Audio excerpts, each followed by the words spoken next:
আসসালামু আলাইকুম বন্ধুরা, দেখুন প্রকৃতি কি সুন্দর।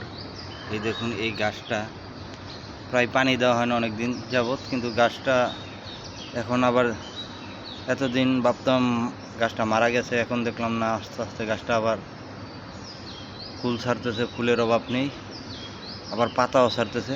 গাছ কত সুন্দর প্রকৃতি, নীলাখেলা। গাছে তো পানিই দেয় না। এই দেখুন পাশে আরও দুইটা গাছ আছে, এটা সম্ভবত লেচু গাছ।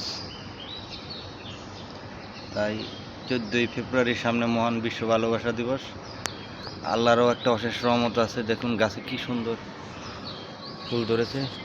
তাই সবাই আসুন, আমরা সবাই ফুলকে ভালোবাসি, ফুল গাছের প্রতি যত্ন নেই। ফুল গাছ বলতে না, সব গাছের প্রতি আমরা যত্ন নেই, তাহলে প্রকৃতি সুন্দর থাকবে, অক্সিজেন পাওয়া যাবে। আর বিশ্ব ভালোবাসা দিবসে সবাইকে জানাই অগ্রিম শুভেচ্ছা। সবাই সবার ভালোবাসার মানুষকে ফুল দিয়ে বরণ করে নেবেন, কথা কাটাকাটি থেকে বিরত থাকবেন, তাহলেই সবাই ভালো থাকবেন। ভালোবাসার মানুষকে পাবেন, কাছে টেনে নেবেন। তাই সবাইকে ভালোবাসার ফুল দিবেন। সবাই সুস্থ থাকবেন। ধন্যবাদ। সকলেই আমার জন্য দোয়া করবেন। আমার চ্যানেলটিকে একটু সাবস্ক্রাইব করে দিবেন।